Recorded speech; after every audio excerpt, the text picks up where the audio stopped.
Thank you for joining us for July's ECLI webinar. If you aren't familiar with ECLI, we are the Early Career Librarians Initiative associated with the South Central chapter of the Medical Library Association, or the MLA. My name is Sandra Desjardins, and I co-chair ECLI with my colleague, Laura Haygood. We partnered with the NNLM Region 3 to launch this webinar series on topics that are useful to LIS students and early career librarians. We are pleased to welcome this month's speakers, Susan Steelman and Rachel Helbing. A little bit of background on them. Susan Steelman is a tenured professor with 26 plus years of reference, outreach, research, and expert searching experience. And she is the head of the Education and Research Services at the University of Arkansas for Medical Sciences Library in Little Rock, Arkansas. At UAMS, Susan serves on campus-wide committees, including Academic Senate Research Committee and the Institutional Animal Care and Use Committee. Professionally, Susan is active at the national and regional levels and is a distinguished member of the Academy of Health Information Professionals, or AHIP. Rachel Helbing is head of Health Sciences Libraries at the University of Houston in Houston, Texas. She has worked in consumer health, hospital, and academic health sciences libraries. She served as chair of the MLA's Credentialing Committee, which oversees the Academy of Health Information Professionals program from 2022 to 2023.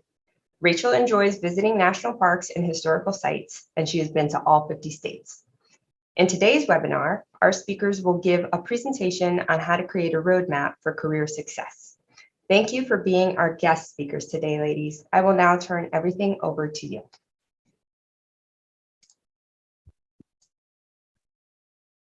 Thank you so much. Let me get set up here, and Rachel is going to be driving our slide deck here. Let's see. Okay, so welcome everyone. On behalf of Rachel and myself, thank you for spending your valuable time with us. Also, thank you so much to the Early Career Librarian Initiative and the NNLM for inviting us to speak with you today. Next slide. Neither Rachel nor I have anything to disclose, so this is a very quick one. Next slide. Between the two of us, we will be covering a lot of information on promotion, tenure, and AHIP processes, documentation, finding mentors, etc. We will have time at the end for questions. So let's move on. Next slide. Okay, a little bit about me. I actually started at UAMS in 1996. It was my second job out of grad school. I was hired in a faculty tenure track position, and after a lot of hard work, I was granted tenure in 2005, and in 2015, I made full professor. I am a distinguished member of AHIP and have actually served on MLA's credentialing committee. Some fun facts. I hail from Baton Rouge, and I do bleed purple and gold. We have a multi-generational household, my husband and I, with my mom, our 19-year-old daughter, 2 dogs, 1 passive-aggressive cat, and 2 fish. We are a Taekwondo family, and my main hobby is making jewelry, but I have since discovered fountain pens, which led me to making leatherworks because I needed pen cases. And now I'm making traveler style notebooks out of Italian leather. And yes, I went down the rabbit hole. Next slide. Okay, let's start by defining some terms here. Tenure is a concept that was formalized in 1940 to provide protections for academic faculty to present a wide variety of ideas and thoughts to students and colleagues. Tenure does not mean lifetime appointment. Most universities outline very clearly how and when tenured can be removed for cause. It may be due to financial issues at the university, more often than not, it's going to be because conduct has broken accepted standards, such as plagiarizing another's work or falsifying data research and findings. Tenure track simply means that you're in an academic appointment in a tenured post. Now, promotion can occur whether you're faculty or not. With regard to faculty or professional staff status, promotions are based on merit and your contributions to the institution's mission.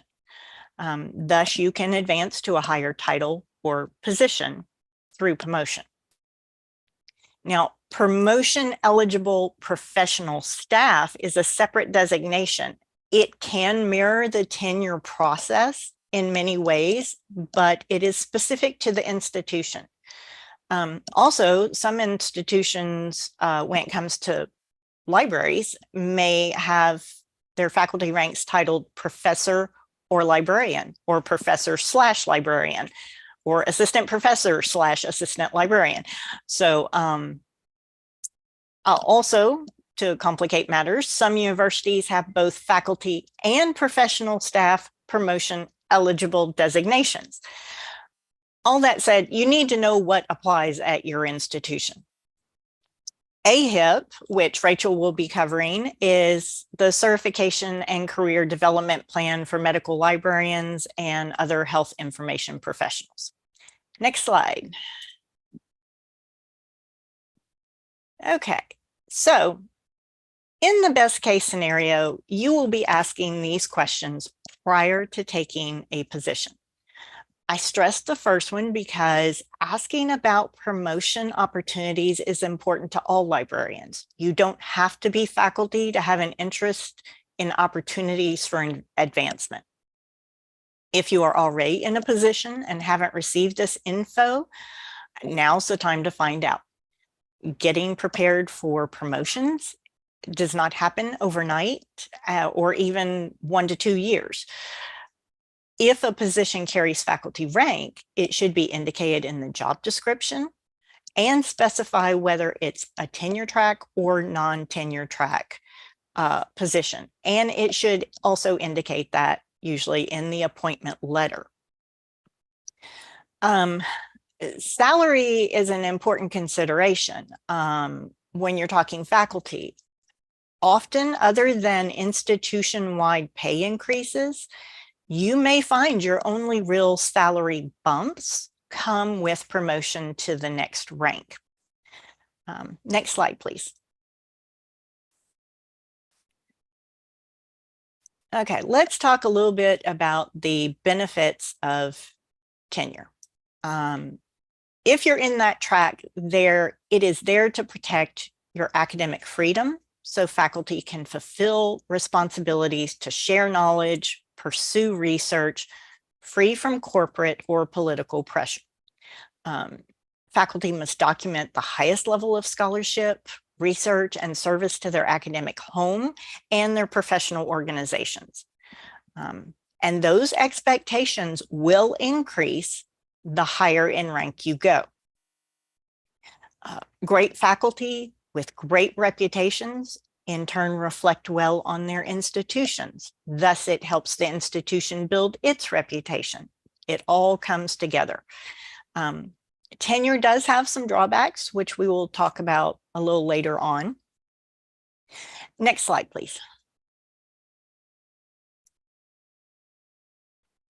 So you got the job. Congratulations. You're in a faculty position.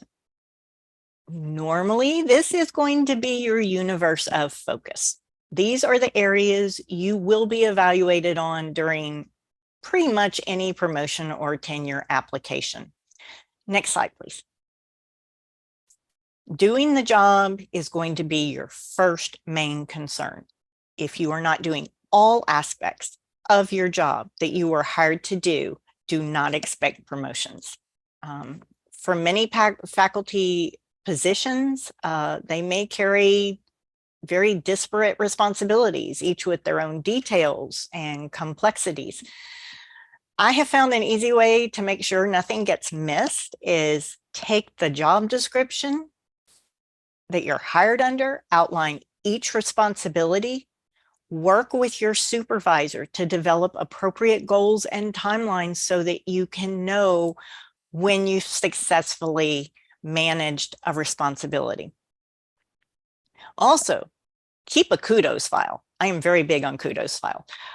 Any formal letters of appreciation, handwritten thank you notes, acknowledgements in professional articles where you were thanked for contributing to the research project, keep it all. Faculty evals, letters of support, other types of documentation showing success in your job may actually be required in a promotion portfolio. Next slide, please.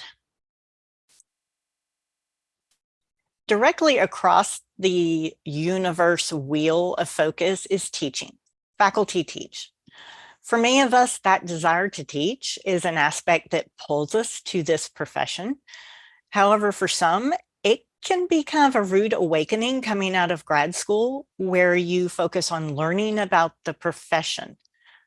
But often you're not taught how to teach. Not everyone takes on a library faculty position knowing how to frame concepts and break them down and teach them to adult learners. If you're in a reference or research or education department, it's generally understood you will teach. But what about if you're faculty in collection management department? What are your opportunities to fulfill those teaching expectations? Perhaps you describe how you support overall teaching through resource management at the university. Also, do you have opportunities to facilitate interprofessional events? We have a tremendously robust interprofessional program, or IPE, at UAMS. All of our library faculty get certified to facilitate IPE events. It provides a great opportunity to fulfill faculty teaching requirements, even if the job isn't specifically tied to daily teaching. Next slide, please. Service is a significant part of the faculty universe, and it will include not only service to your library, your division, your institution, but also to professional organizations. Finding one or multiple professional homes is imperative. You may not be able to afford a national membership right off the bat. I hope you can. Perhaps you start with local and state library organizations and regional, work your way up to national. I do promise you, as you progress in faculty rank, there will be expectations that you are working regionally and nationally. Service is a great way to build your professional reputation. I hope you will volunteer to be a member of a committee, but don't just volunteer. Be active, be present, contribute to the work of the committee, and don't just volunteer once, but repeatedly. Leadership roles are very important and vital if you expect to move up in faculty rank. If asked to chair a committee or have an opportunity to head up a caucus, do it. Gain from that experience. If you've become known as someone who follows through, is a strong member of the organization, perhaps you'll be asked to run for an office. Take that opportunity.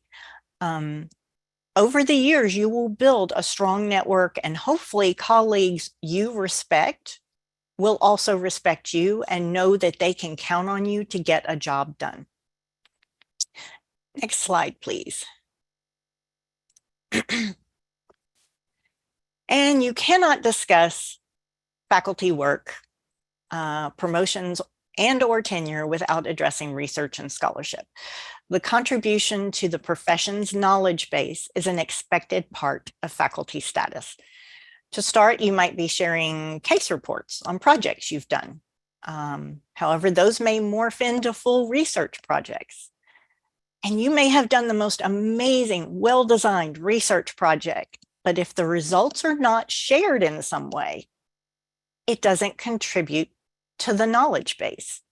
Scholarship is where we make sure the results are shared via papers, posters, at professional conferences. But one thing to keep in mind is the important aspect of this is those abstracts you submit must be peer reviewed before acceptance. This also applies to publications. As faculty, you will be evaluated on your manuscripts being accepted by peer-reviewed journals or publications. There are many resources to help you get started down the path. If you need help with research, maybe you look into MLA's Research Training Institute or the research committee's helpful documents on their website. If you need help writing, check out writing workshops or writing teams on your campus or through your professional groups. Building this section of your faculty portfolio is imperative, both for tenure and non-tenure track situations. Next slide, please. So let's talk about the steps of faculty rank. This graphic shows the line of progress for someone in a faculty position. There are actually special ranks specific to certain institutions that are not shown past professor. For example, Professor Emeritus is an honor bestowed on faculty at retirement to those who have shown the highest academic abilities and devotion to the institution. There are even others beyond that for UAMS specifically, but this is the general tract. Next slide. Instructor is the entry level for faculty where there's no significant experience. Time in this rank allows the individual to develop interests and competence and confidence in order to succeed as an assistant professor. One of the first things new instructors do is identify organizations to join. What are the opportunities to serve? From my team, I use the phrase going into sponge mode. And this is not just about gaining and soaking up knowledge about their job and their responsibilities. It's also how they fit into the overall mission of the university. It's also a great time to build specific areas of knowledge that can really help you succeed in your job responsibilities. Certifications can help build your CV, but also your expertise. And the last item here has an asterisk because I can't stress its importance enough. For anyone, mentors can provide many benefits over the course of your career. They can share their hard-earned knowledge and experience with you. They can encourage, help, guide, and be there to provide really important reality checks we all need. These may be colleagues within your state, your region, or even nationally that you have. And when it comes to being faculty, mentors are imperative. At your institution, having mentors means they can provide important information on the promotion and tenure processes and what the expectations are. Do you have a faculty excellence office at your institution? You may want to check in with them. Does your division or department partner you up with mentors? Also look for mentors within your professional homes. Here's a great tip. Find someone whose career you admire and would hope to aspire to, and ask that person. All they can say is no, but it's worth a shot. Next slide, please. Assistant and associate, I have grouped together here because they're really tied together when it comes to tenure. It is usually at assistant professor when the tenure clock starts. But please note, these expectations can vary from institution to institution. To reach assistant, you've shown you're proficient at all job responsibilities and you've laid the groundwork for a professional career. Now's the time to start ramping up those professional contributions and increasing your service on campus as well. Hopefully you're volunteering for committees. Hopefully, as you go along, you're being asked to chair or head up a caucus. Building collaborations and connections is very important in this period because they can lead to great opportunities for shared projects. By the time you move to associate professor, you should have definitely increased your presentations, publications, and folks should now be looking to you as a role model for early librarians. Next slide, please. Okay, if you're faculty, this is the end goal here. To reach a full professorship is no easy task, and the expectations can vary. But generally in the world of academia, these are the major indicators that someone is doing professor level work. To attain this level, you're not just a member of a research project. You are designing research projects. You are leading them. Before this point, you should have items on your CV as a first author on presentations and publications. To attain full professor, you should aim to have publications as a sole author. And also at this point, you are paying it forward. Mentoring early faculty and younger librarians shows you're vested in the future of the discipline.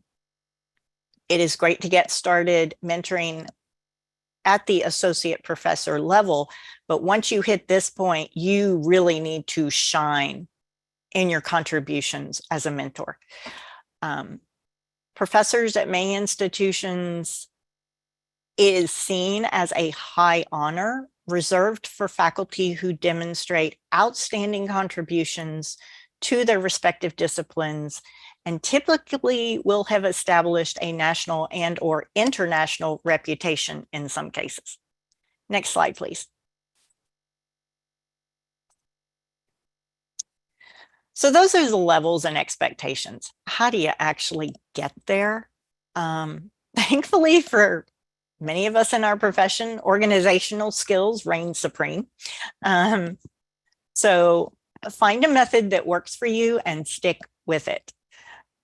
This slide shows my actual professional faculty file structure. On the left-hand side, the black with the yellow folders.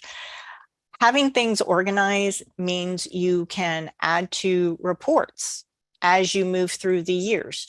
When it came time for me to apply for tenure, I already had the report structure laid out based on the categories I would be evaluated on.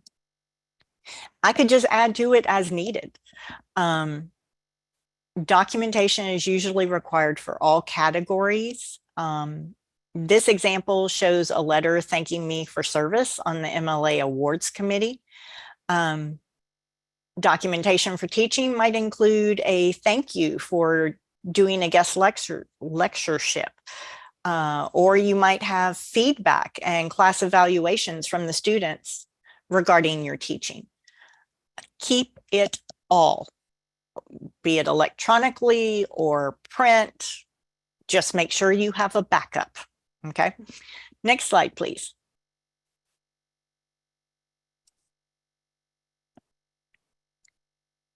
So the previous slide and this one kind of go hand in hand. It may seem pretty basic, but when we talk about documentation, CV is the primary documentation of your education and professional activities covering your entire academic career. It is not a resume. In the US, CV is different from a resume. Different career stages also mean your CV will be different lengths because it is covering everything. So a comprehensive CV may be for an instructor 2 to 3 pages. Whereas a full professor, you may be looking at 25 pages or more for their CV. A comprehensive CV can easily be shortened on the fly for other purposes as needed. Like if you're being invited to join a grant and they need your CV for that, you can shorten it and focus it so it really highlights how you best fit that grant proposal. But even when shortening a CV for a specific purpose, you still want to show a well-rounded academic career.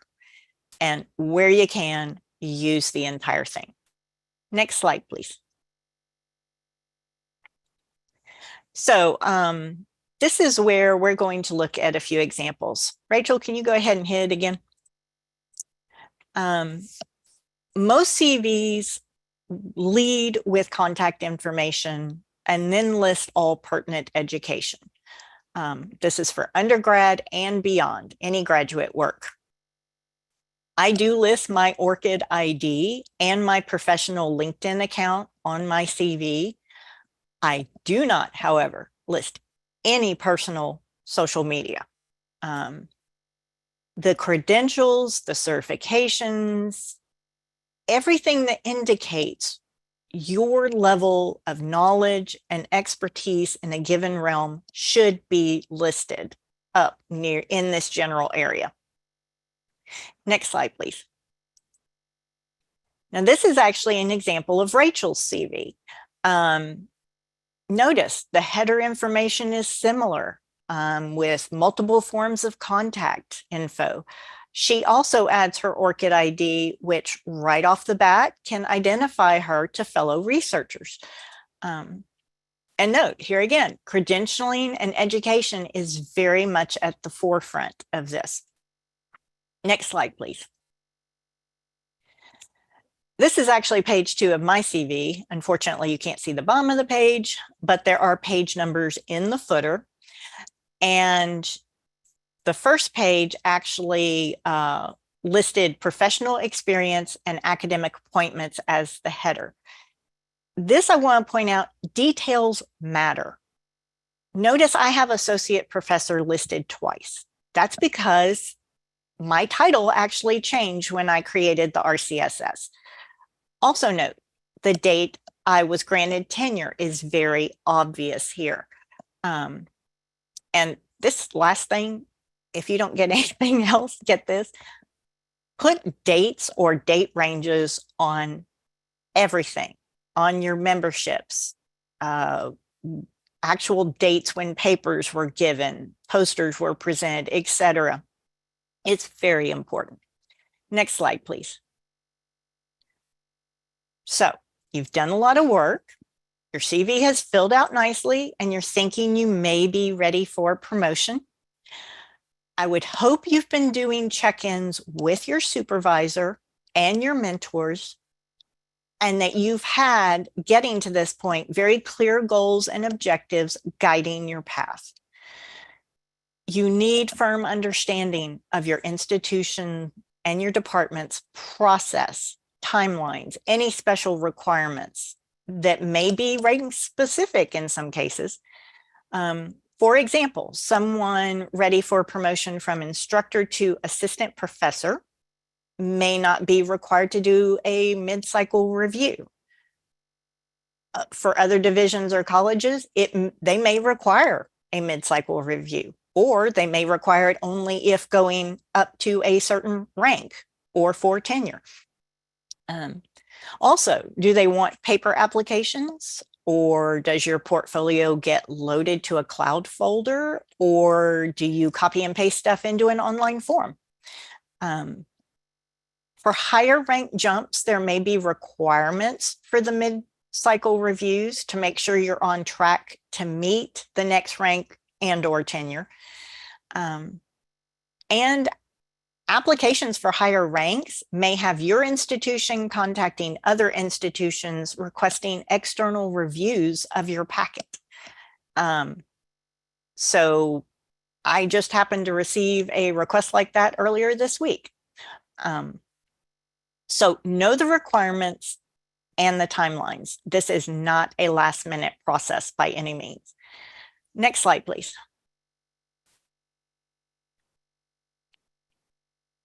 Okay.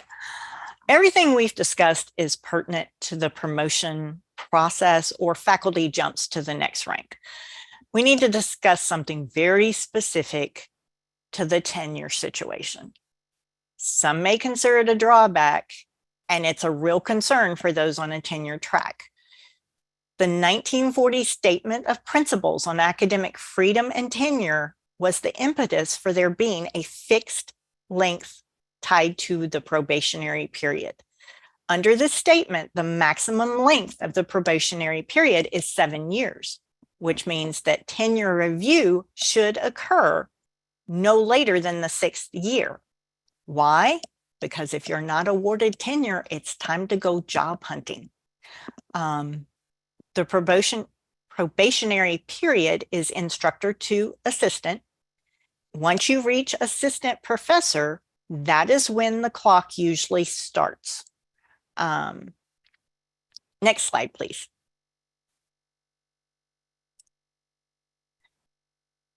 So the tenure clock is one of the things seen as a major detriment to faculty who might be undergoing major life changes or challenges.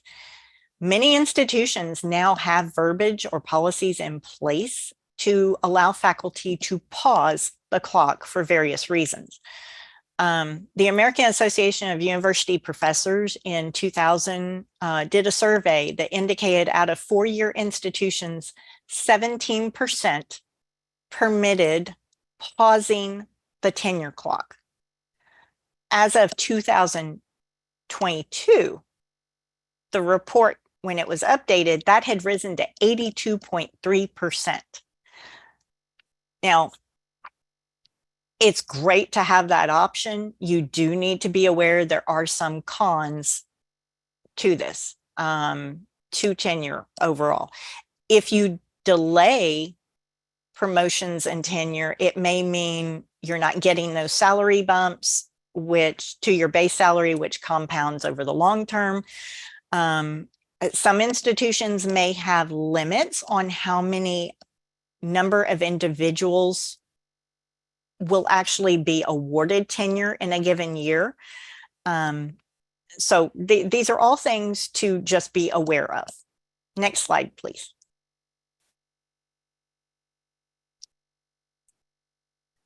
Finally, I want to wrap up with some similar expectations, differing expectations. You will be increasing your responsibilities over time, whether just for promotion or for tenure. It's a given. You need to be expanding your recognition as an expert. It's also something to note that you may attain tenure, but that doesn't guarantee you will reach full professorship. So my main tip to you is start planning now, learn the verbiage of your institution's processes, their policies, their expectations, know what those timelines are, know if you're under the tenure clock and are there options for pausing it, and most important, find those mentors within your library, your institution, and your professional home. And whatever path you're on, I wish you good luck. And I'm going to turn it over to Rachel now.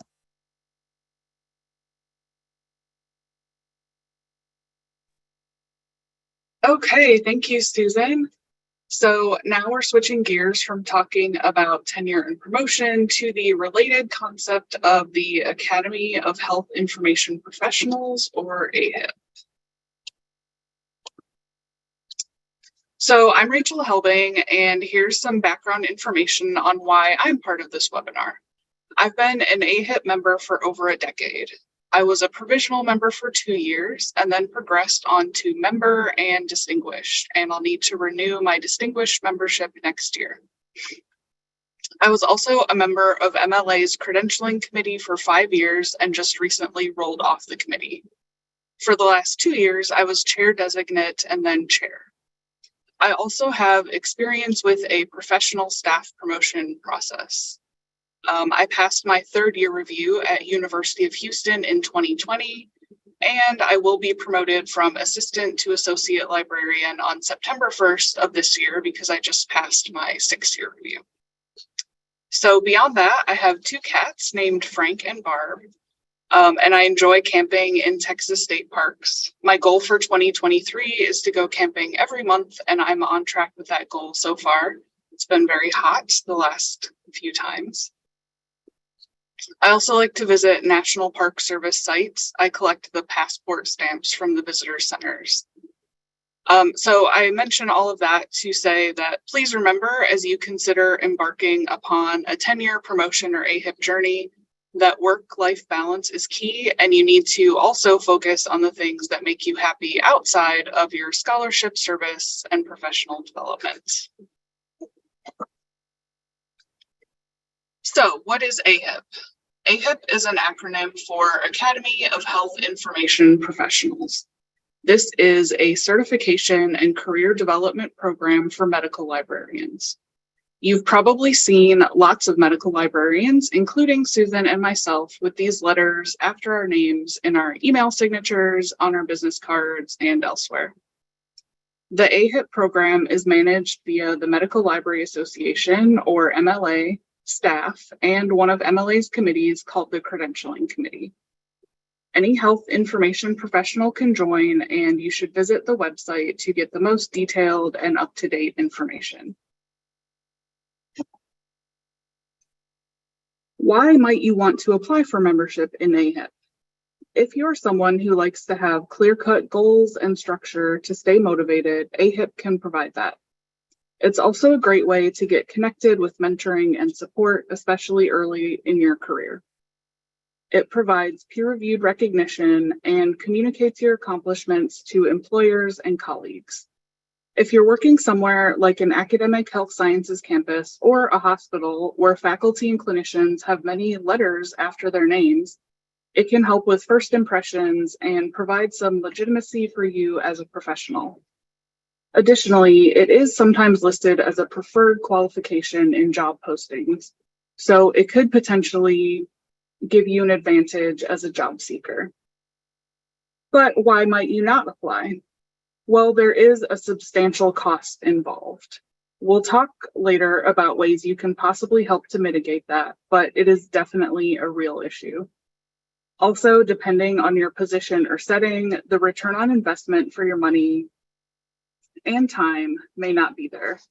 For example, if you're in a pretty secure job and you're not planning on going anywhere, and you're not at an institution that makes a big deal out of certifications, you may not need to pursue AHIP. There are a couple setting-specific considerations for AHIP to be aware of. If you're in an academic setting and you're in a tenure track or promotion-eligible position, the requirements for AHIP probably align pretty closely with the requirements for tenure or promotion that Susan was just describing. In that case, it would be efficient to work on these things in tandem and essentially get recognized twice for the same activities. Related to that, when I applied for my promotion-eligible position, one of the things they asked me in the interview was how I would ensure that I could meet the requirements for promotion if hired. At that point, I was at the member level in AHIP, and I was able to point to that and say that I was already meeting those requirements through the activities I completed to get my AHIP certification. On the hospital side, I've also heard from librarians who say that your colleagues there, such as clinicians, may relate well to you having a professional credential or certification, even if they're not specifically familiar with what that means for a librarian, because they themselves in the hospital all have credentials and certifications. So, should you decide to pursue AHIP membership, you will choose to apply at a particular level, and there are 4 to choose from. Provisional membership is intended for those with less than 5 years of experience, where the others require 5 or 10 years of experience, and progressively more points as you move up. You do not have to start out as a provisional member. You can apply as a first-time member at the distinguished or any other level as long as you meet the requirements. Please note that you can achieve the member level with continuing education points alone, meaning you wouldn't necessarily have to publish, present, or take part in any professional organizations to get enough points. At the senior level, you do have to start including professional organization points, such as serving on a committee, but the distinguished level is the only level that requires you to actually participate in MLA. At the senior level, your professional organization points could be coming from a non-MLA national, regional, or local organization.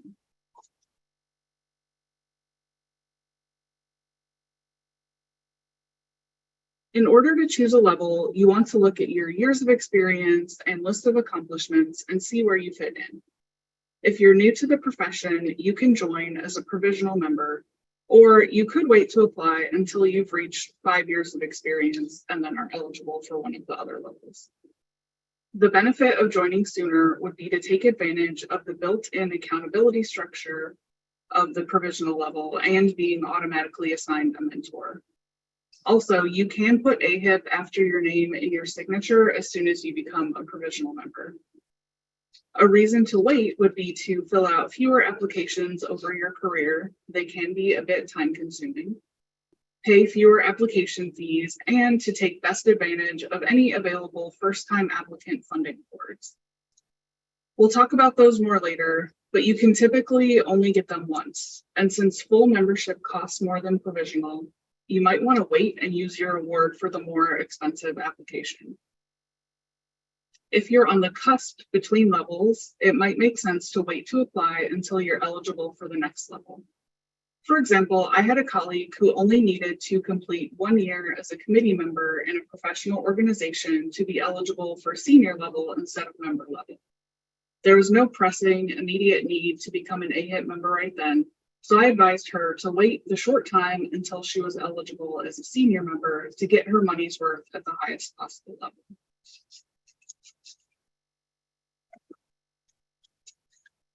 In order to apply as an AHIP member, you will need to gather quite a few things. You will need your current CV or resume, a current job description if you're employed, a copy of your master's degree, diploma, or transcript, a completed tally form where you list out all the points you are claiming, and documentation for those points. If you're applying at the provisional level, you'll complete a self-review form instead of a tally form of documentation. So, some general tips for your application. Use the points index as your guide. This is the final word on how many points you can get for your activities. It does change periodically as the credentialing committee meets to discuss issues and changes. Refer to it often while completing your application. As Susan highlighted earlier, it is extremely important to keep your documentation organized. This can be in a physical folder where you print things out and then scan them, but I think most of us are doing this fully electronically at this point. You can use a folder on your computer, but using Drive or Dropbox or something like that can be helpful in case your computer crashes or you switch jobs and lose access to your files and emails. MedLib the continuing education tracking platform from MLA, also makes it easy to report your CE activities, which I'll show you later. You also want to make sure to provide documentation for all the points you're claiming on your tally sheet. This will be in PDF format to make sure you're highlighting relevant sections of the PDFs so it's obvious to the reviewer which part of the documentation to focus on. You should provide a few extra points in case something is not accepted, but do not submit excessive points. For example, if you're applying at the senior level, which requires 80 points, it would be reasonable to submit an application with, say, 100 points. It would not be reasonable to submit an application with 200 points. That would be a waste of your time and the reviewers. Finally, make sure you submit your documentation in the same order as the points on the tally sheet. This is something that, if not done correctly, can take a reviewer from needing to spend 20 minutes reviewing your application to spending upwards of an hour. In general, as you apply for anything, whether that be AHIP or tenure or promotion, you should think about how you're presenting yourself as a professional. You want to make a good impression, and submitting something that is clear and organized can help you to do that. Someone who's reviewing your tenure or AHIP portfolio could be someone you end up working with in the future at a job or on a committee. Okay, so we're going to go through a few examples of what filling out an AHIP application with the associated documentation would actually look like. This is the part of the tally sheet where you enter your continuing education credits. This example includes some classes that I have taken. In the left column, you choose the area of competency from the MLA competencies linked above in the document. You include the title, location, date, number of hours the course was worth, and how many hours you're claiming. Those numbers may be different if you're reaching the maximum number of CE credits that can be claimed, which is 30 for a single activity and 50 overall. I've also included one cushion point here in case something doesn't get counted for some reason. You can document your CE courses in two ways. First, you can create a PDF with all of your individual course certificates from MLA or NLM or whoever, or you can do what I've done here and what I think is probably easier and get a PDF of your transcript from medlibed.org. I've included the exact steps to go through to do that on this slide because it's not super intuitive. Note that if your transcript includes more courses than what you're claiming, you will want to highlight the ones you are claiming. Another common way that people earn points is through authoring journal articles. In this case, you just need to supply the bibliographic citation and number of points claimed on your tally sheet. To document the first article, since it is from a library science journal known to the reviewers, in this case, the Journal of the Medical Library Association, you would just need to provide the title page with your name highlighted in the author list. To document the second article, you would again provide the title page with your name highlighted in the author list. Additionally, since this is a journal from a different field, you would include the statement from the journal's website documenting that it is a peer-reviewed journal, and highlight that section of the page. Meeting participation, such as presenting a paper or a poster at a conference, is another great way to get points. On the tally sheet, you would include the citation for each presentation, as well as the conference, dates, and number of points claimed for each. You currently earn 5 points for presentations at national or international conferences and 3 points for presentations at regional or local conferences. To document presentations at MLA, you would include the first page of the program as well as the page of the program that includes your presentation with your presentation title and your name highlighted.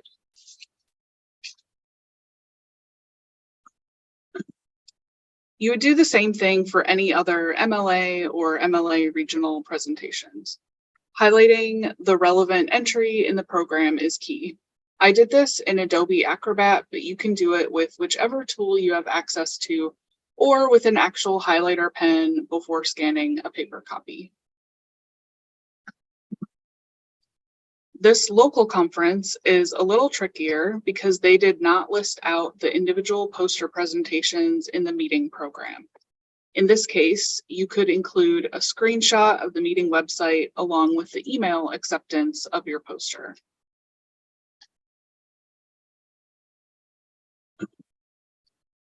Now we have the tally sheet section for professional association participation, which begins to be required as you get into the senior and distinguished levels of AHIP.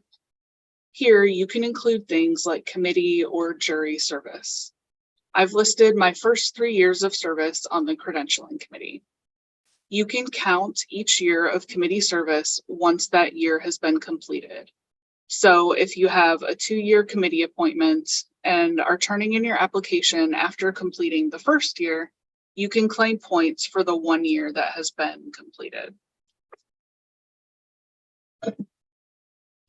One form of documentation for committee service is the email you received from the MLA president asking you to serve. You can also document committee service by taking a screenshot of the web page for the committee while you are listed as a member. And here's the bottom of the tally sheet where you add together all the points you're claiming. In this example, I included 133 points, including the maximum of 50 that you can include for continuing education, and the minimum of 10 points that must be from professional association participation, and 5 points that must be from MLA participation for distinguished level membership. There are 120 total points needed for distinguished, so including 133 points is pretty reasonable. The ways to earn points I've highlighted here are not the only ways to earn points. Please check the points index to see the comprehensive list of points eligible activities, along with the required documentation for each. Also, note that points cannot be earned for things that are part of your day-to-day job duties.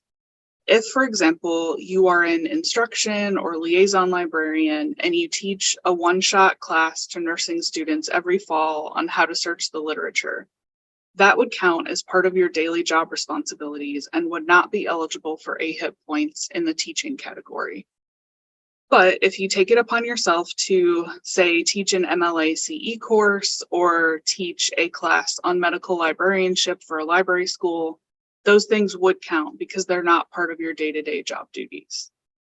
This can be a bit of a gray area, so check with your mentor, MLA staff, or a member of the credentialing committee if you have specific questions. Speaking of mentors, if you apply at the provisional level, you will automatically have a mentor assigned to you. However, as stated earlier, you do not need to apply at the provisional level first. So if you're applying at the member level or higher, go ahead and contact the AHIP program coordinator to be assigned a mentor. Mentors can help you with creating a timeline for your professional activities, similar to what Susan described earlier for tenure. But for AHIP, you have more freedom in how you plan out your own timeline. So a mentor can help you figure out the ideal timing and sequencing involved. They can also help you figure out which level of membership is appropriate for you and answer specific questions about your unique situation. They can also provide accountability and help you combat procrastination, as well as assisting with the logistics involved in the online application system. Additionally, they can provide guidance for you in your overall career development. And your mentor-mentee relationship does not need to end once you become a full AHIP member.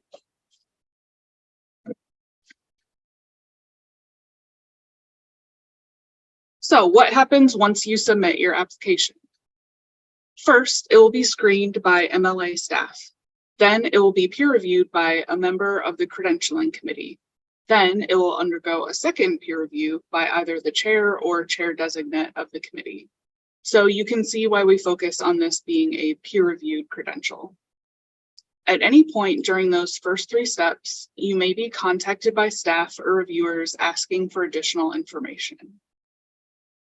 As a reviewer, I've even contacted people to point out that I think they actually qualify for a higher level if they just provide a little more documentation.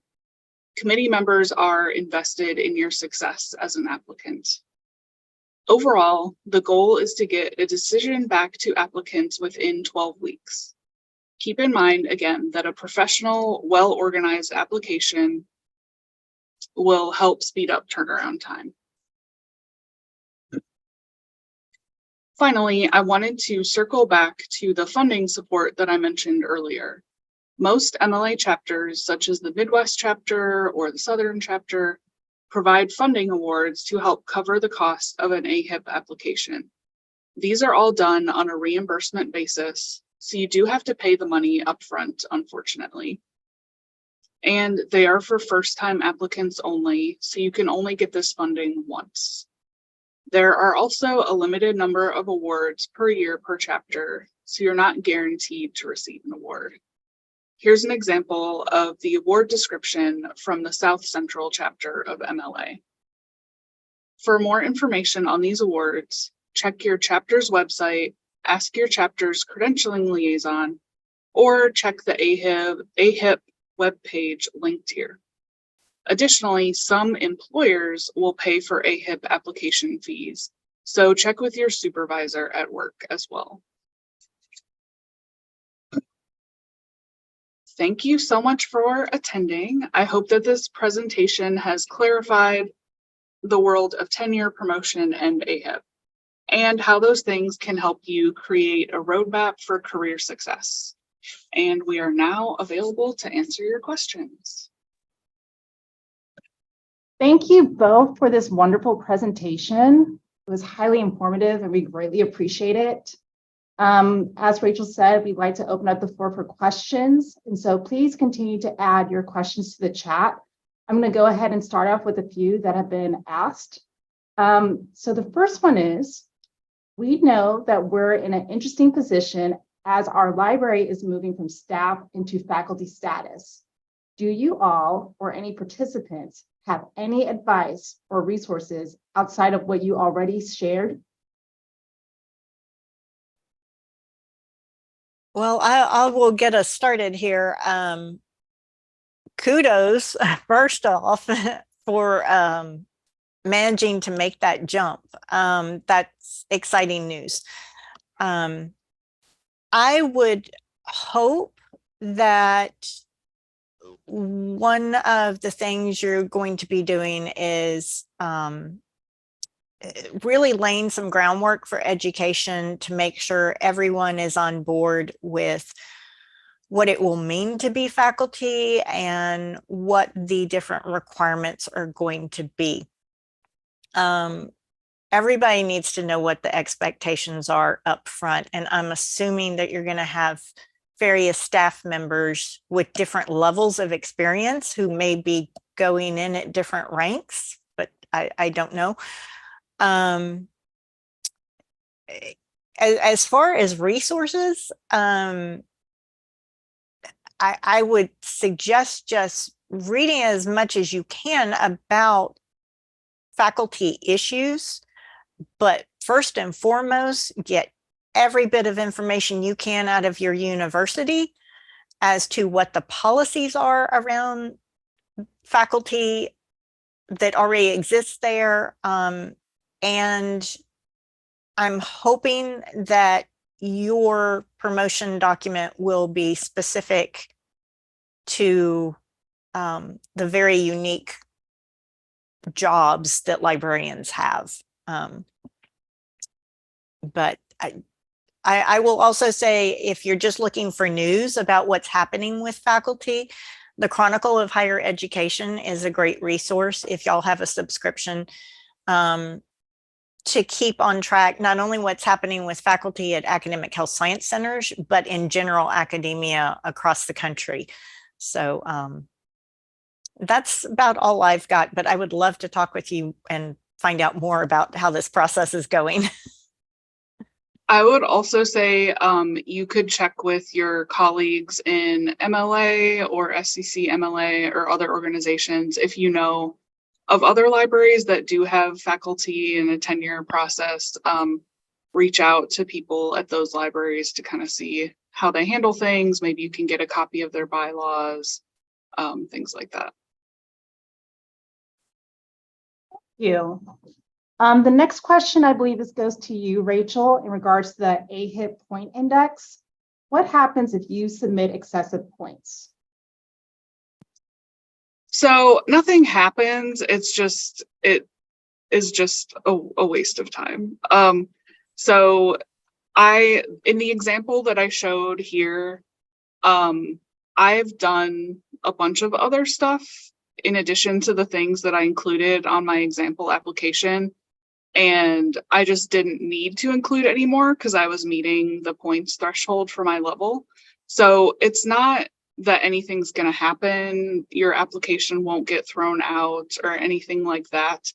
It's just your reviewer might get a little cranky because they're having to check all this documentation that just isn't really necessary, and it would have taken you longer to put your application together than it would have otherwise, and it's already kind of an arduous process, so just you don't need to make it any more difficult for yourself. Awesome, and they both thanked you for those recommendations. The next question is, how do we contact the AHIP program for a mentor? So it's currently Tommy Gunn is the AHIP program coordinator, and I believe on the main AHIP webpage, which was shared in the chat, that her email address should be listed on that page.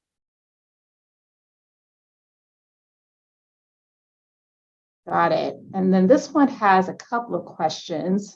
It says, do you know how far back you can go with your MLA transcript for CEs for AHIP? Do you just, Yes. oh, sorry, go ahead. Sorry, I should have mentioned that somewhere in the presentation. Everything needs to be within the last 5 years. So on the day that you submit your application, everything that you include on your application should have happened in the last 5 calendar years. Perfect. I believe that kind of answers the rest of their questions. So that was Okay, great. sorry, I didn't mention that earlier. Worries. So this other one is, how do you beef up your CV when you're still an early career librarian? I'll take that one. This is one of those places where getting involved is really crucial. You know, it's not just about listing, oh, I have SCC membership or Southern chapter membership. Volunteer and get some committee work on your CV. That is one of the easiest things you can do to start building that.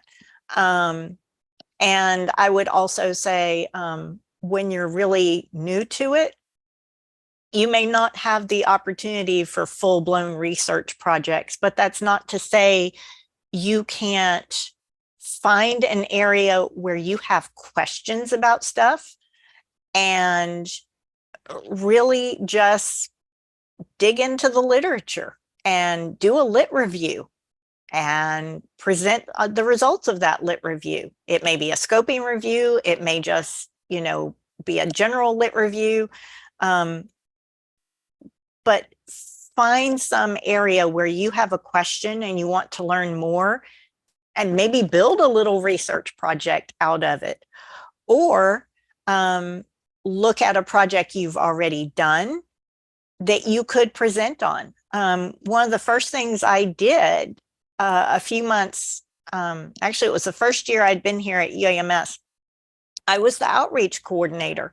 I had built a database for tracking our outreach projects because there was nothing in place showing what they had done previously here, except for talking to the librarian in charge of it. So I built a database.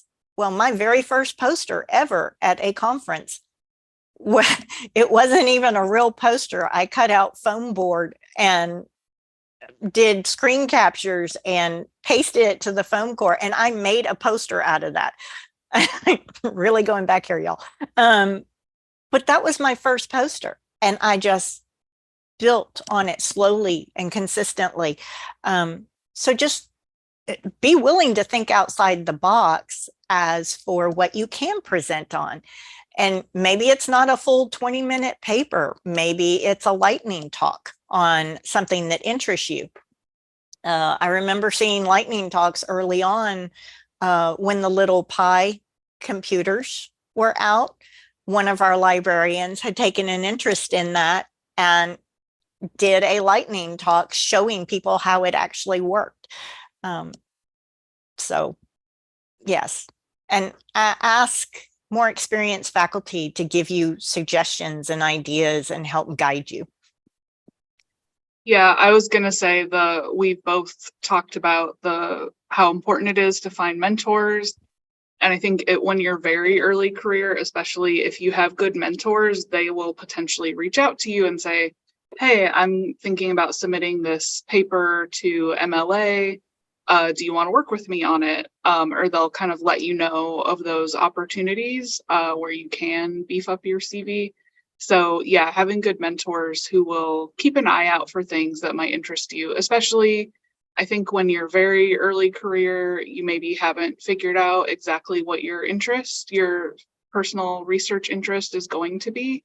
So kind of jumping on stuff that people are working on is helpful too, because you can definitely contribute to their projects and that can help you figure out what you're personally really interested in. And Rachel makes an excellent point there. I actually have a team of research librarians and informationists, and most of them are instructors. And we do a lot of team projects. The person who takes the lead, it may be in their area of interest, but others on the team may also have interests in that area. And so they form a work group. And that's always a good option too, because, having that support and also that accountability to each other, it kind of helps keep on track and keep the momentum going.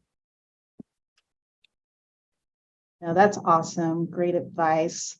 I do have a question myself. I think a lot of folks can relate to. As early career librarians, it could be a bit of a juggling act to try to, manage work-life balance and then also try to have a trajectory towards your career. Any tips that either of you all would like to share as far as some self-care that might have been helpful? Well, I'll go first on that, and Rachel can chime in. A great thing about making jewelry, you really get to torque wire. It's a great stress reliever, but finding something that really appeals to you for whatever reason and make a hobby out of it. Yeah. And there has to be time when you turn off work. I'm in a management position. I usually have my phone with me after hours, but that's only for emergency situations. And they know it's for emergency situations. But they can call me or text me at any point. But that said, we're all respectful of each other's time. And, when we're done, we will, put out of office messages up, or if somebody is like on vacation, we do not contact them.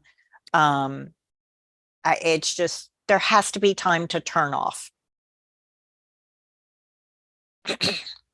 Yes, I agree with that. Setting those boundaries, and hopefully you have a manager who sets those boundaries for themselves and kind of models that behavior for everyone in the department. And I think this may be an unpopular opinion, but there are very few true emergencies in libraries, I'm going to say. I can think of a couple things, but most of the time that email can wait until Monday morning. It's going to be okay. So I think just keeping in mind that, everything will be fine if you take that vacation. Everything's going to work out if you turn off the notifications on your phone over the weekend. Just take some of that pressure off of yourself and just be kind to yourself and realize that, we can make things seem more urgent than they are sometimes, and just give yourself that grace to realize that you don't have to do that, and just I would say try to build in some time away from screens. I know Susan and I were both talking about kind of outdoorsy things that we like to do, and I love being somewhere where I don't have cell service. Love being away from the TV because our jobs are very screen heavy. So just getting your eyeballs away from those screens when you can, I think helps a lot. Thank you guys for those tips. Those are great reminders that I need to remind myself for sure. Another question is, how important are grants? Should early career librarians try to apply for them, or is it better to have more experience in your job beforehand? I'll take that one. A lot of this is going to revolve around the culture on your campus and specifically within your library. Some libraries are just very, very successful in getting grants and doing outreach projects and things like that. When it comes to early career librarians, I mean, yes, they can be helpful, but it is way more important that you have really taken ownership of your job and you are showing you are completing all of your responsibilities as successfully as possible. Now, that said, if you happen to be an outreach librarian in a faculty position and an expectation of your job is to be writing grants, well, then that's another kettle of fish altogether. I would really recommend talking to your supervisor and any mentors you have on campus who will know what your campus culture is, but your supervisor especially should be able to guide you into what the expectations are and what she or he or they are wanting you to focus on in your job. So yes, that's my answer. Rachel, anything to add?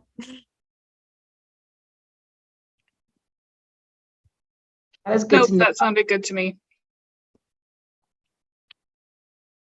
Awesome. Another question in regards to the AHIP application, if there is a moment where it is unfortunately rejected, do they offer some feedback as far as what might have been missed or anything along those lines?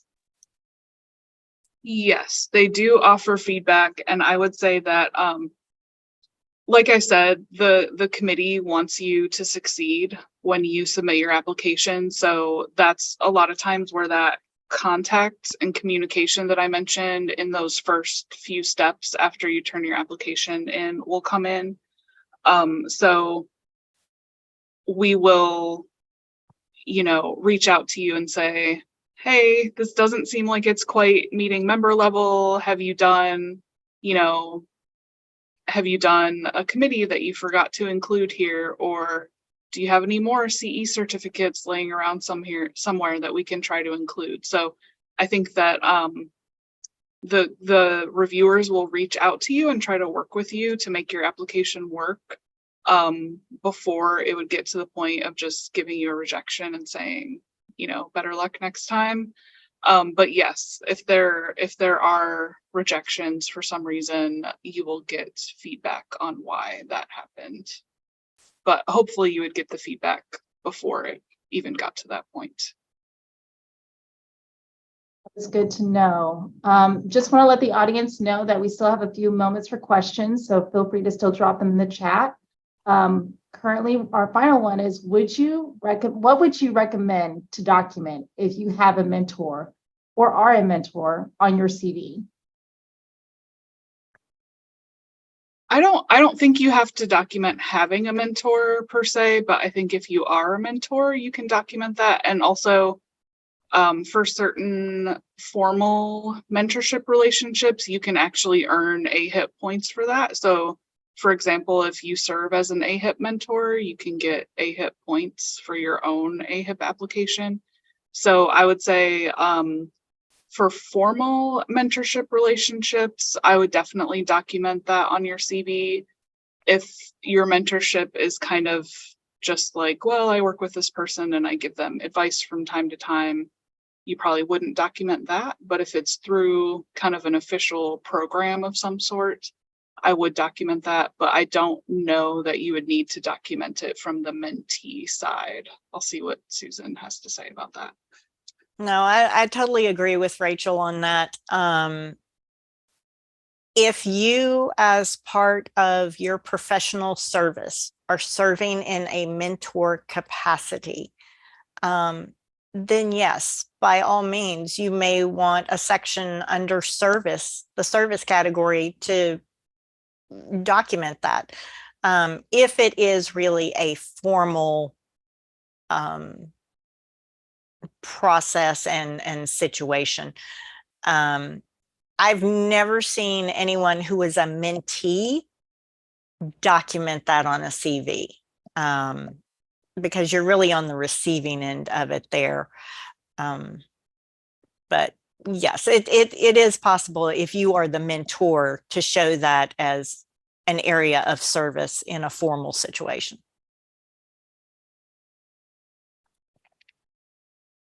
All right. A question I was kind of pondering on is the importance of being involved as far as showing engagement within the profession, such as joining different committees and so forth. My question is, how exactly would you identify ways to kind of balance not being too involved, if that makes sense? Because I think sometimes there's a pressure of just joining everything because of the fact that it's important to kind of show that you're that involvement, but then sometimes it might be, oh, wait a minute, I might be doing a little bit too much. That's a fine line to walk.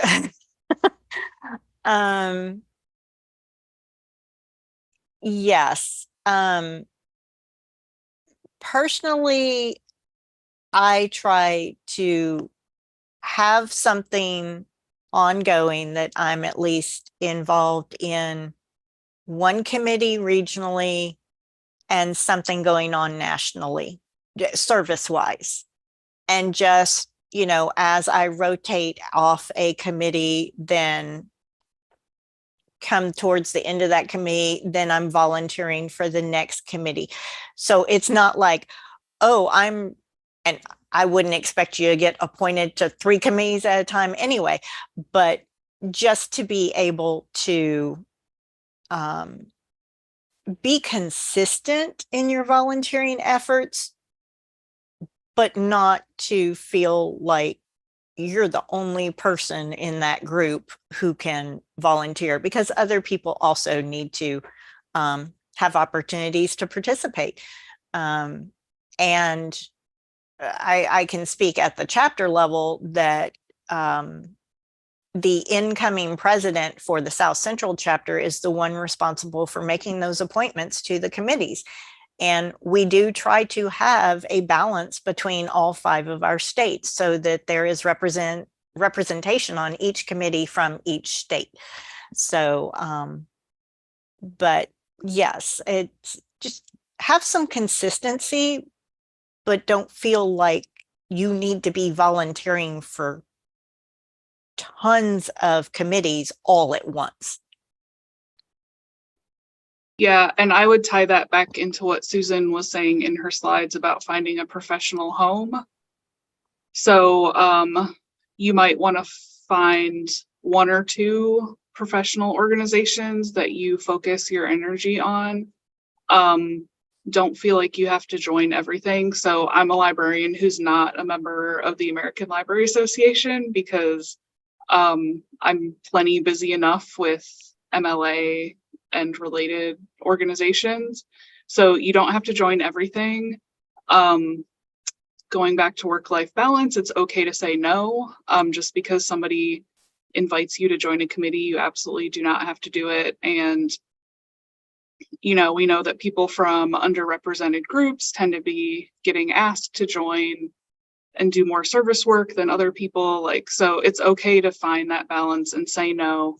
I would say at the beginning of your career, maybe try out a few different types of things to see where your interests lie, because sometimes you don't know until you try a few different types of committees, or, you know, try helping to plan a conference, try doing something with a budget, like being treasurer for something. Like, try out a few different things and see what you're into, and then you can kind of focus in more after that. But you don't have to try those few different things all at the same time. Like, rotate things in and out, like Susan was saying. Maybe do one or two committees a year, and then say no to everything else after that. All right, thank you both, honestly, for providing those information. Very much helpful. A lot to kind of think of as far as just having that balance, and as we're preparing to look into AHIP, and also just being professional librarians and looking at our career trajectory. So I'm going to go ahead and hand it over to Brandon, who will be discussing some other items for us to look into. But once again, thank you guys. Thanks for watching. This video was produced by the network of the National Library of Medicine. Select the circular channel icon to subscribe to our channel, or select a video thumbnail to watch another video from the channel.